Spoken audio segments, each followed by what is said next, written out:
Hello everyone, today I'm going to talk to you about tea and coffee. After yesterday somebody asked me for advice relating to a suspected problem digesting either lactose and caffeine. So I thought I'd go into a little bit of that today. I'm going to start with tea and coffee and caffeine today. Tomorrow I'll cover milk. So I know this is a little bit off track to my usual topic, but if it's going to help you guys, I'll certainly go there. Now, tea and coffee are really popular beverages in the UK. In fact, coffee supplies the majority of the antioxidants that we consume in this country, even above fruit and vegetables. That's incredible, isn't it? But what most people don't know is that both tea and coffee can be sometimes quite irritating to the stomach. There's a few reasons for that. Both contain tannins and other enzymes that can be irritating to the gut. In some people who have got more sensitive guts, perhaps people who are under more stress. The other thing they can do is increase acidity and hydrochloric acid, which is stomach acid.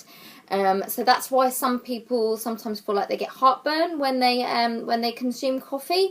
That's not as common as you might think, actually, because a lot of the time when people think they've got high stomach acid, they're getting that feeling, but it's actually low stomach acid, and it's more that the stomach acid that is there is moving to where it shouldn't be, and it's causing that burning feeling. So it's not always an overproduction of stomach acid or a food or drink causing that overproduction of stomach acid. And so antacids aren't always the answer, but that is something that tea and coffee can do.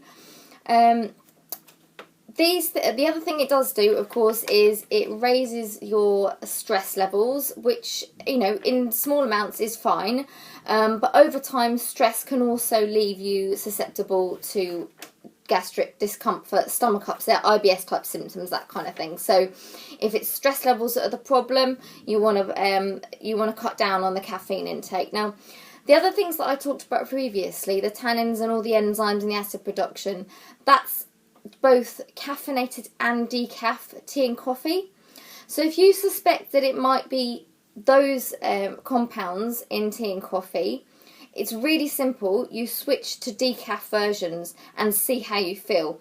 If you're going to do that, you have to allow a few days to get over any caffeine addiction and to let that leave your body.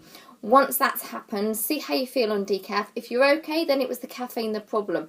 If you're still getting these issues with the decaf, it might be these other things in the tea and coffee, in which case you can try just cutting it down, maybe switch to one a day. Ideally not very first thing in the morning, because you've already got high cortisol levels first thing in the morning. Perhaps, you know, mid-morning, just one a day. If that improves, great. Or maybe you might have to cut it out completely, even if for a short time.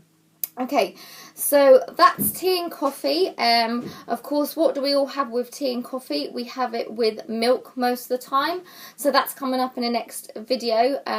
Hopefully that's helpful, and maybe you might recognise some of those symptoms in yourself. It's not everybody, but sometimes it can be a culprit of digestion upsets in some people. All right, see you tomorrow.